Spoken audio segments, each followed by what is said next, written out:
Don தொலைக்காட்சி நேயர்களுக்கு என்னுடைய அன்பு கலந்த வணக்கங்கள்.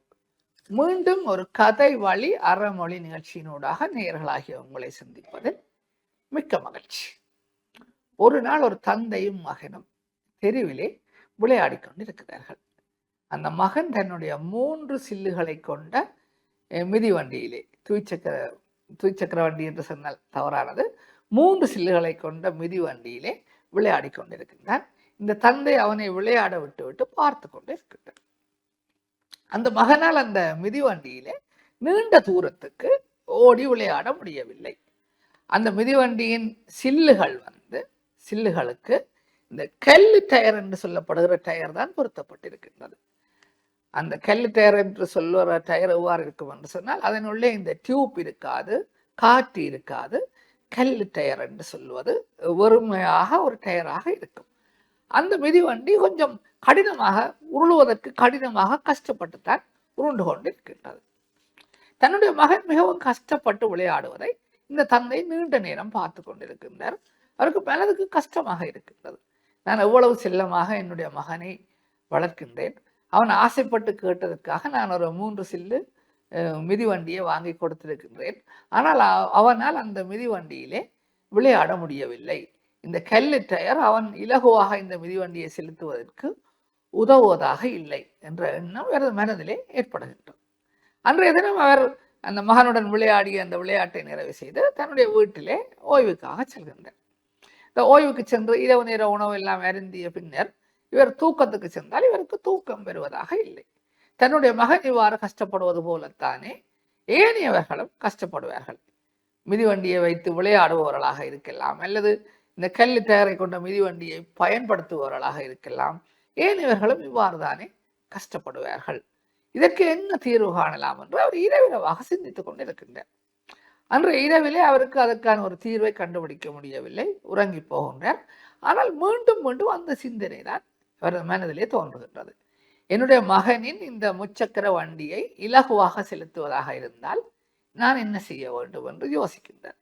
இவ்வாறு அவர் பல நாட்கள் யோசித்த பொழுதுதான் அவருக்கு ஒரு எண்ணம் தோன்றுகின்றது. இந்த கல்லு டயருக்கு பதிலாக அந்த டயரினுள்ளே ஒரு டியூப்பை வைத்து அந்த டியூப்பிலே காற்றை நிரப்பி, அல்லது டயரினுள்ளே டியூப்பை வைக்காவிட்டாலும் அந்த கல்லு டயருக்கு பதிலாக ஒரு விசேடமான டயரை பொருத்தி அந்த டயரினுள்ளே காற்றை நிரப்பி அந்த வண்டியை செலுத்தினால் இலகுவாக செலுத்தலாம் என்ற விடயத்தை இவர் கண்டுபிடித்து அவ்வாறு முயற்சியிலே ஈடுபடுகின்றார். தன்னுடைய மகனின் 3 சில்லு மிதிவண்டியிலே அந்த டயரின் அமைப்பை மாற்றி அதனுள்ளே காற்றை செலுத்தி அந்த மிதிவண்டியை செலுத்துமாறு மகனுடன் செல்கின்ற பொழுது இப்பொழுது அந்த மிதிவண்டி மிக இலகுவாக பயணம் செய்வதை, உருண்டு ஓடுவதை இந்த தந்தை அவதானிக்கின்றார். அவருக்கு மிக மகிழ்ச்சியாக இருக்கின்றது. உண்மையிலே அவரது அந்த கண்டுபிடிப்பு தான் பின்னாளில் என்று மாத்திரம் குறிப்பிட முடியாது, இப்போது கூட வாகனங்கள் காற்று நிரம்பிய டியூப்பை சில்லுகளிலே பொருத்தி ஓடுவதற்கு அடிப்படையாக அமைந்தது.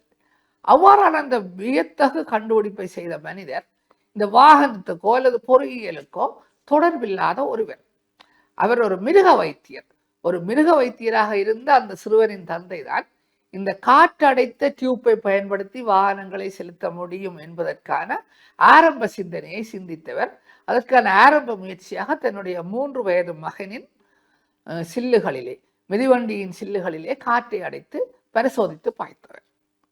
நேயர்களே, அந்த நபர் வேறு யாரும் அல்ல, ஸ்காட்லாந்து என்கின்ற அந்த நாட்டை சேர்ந்த ஜோன் பாய்ட் டுன்லாப் என்பவரே இந்த காற்றடைத்த டயரை பயன்படுத்தி வாகனங்களை செலுத்த முடியும் என்பதற்கான அடிப்படையான சிந்தனையை முதலாக சிந்தித்தவர். அதற்கான அடிப்படையை இட்டவர் என்கின்ற செய்தியை உங்களுடன் பகிர்ந்து கொள்வதுடன், இந்த கதையினூடாக நான் புரிந்து கொண்ட விடயம், ஒருவர் ஒரு புதிய கண்டுபிடிப்பை மேற்கொள்ள வேண்டுமாக இருந்தால் அவர் கற்ற கல்வியை தொடர்புபடுத்தியோ அல்லது அவர் செய்கின்ற வேலையை தொடர்புபடுத்தியோ தான் கண்டுபிடிக்க வேண்டும் என்று அவசியமல்ல.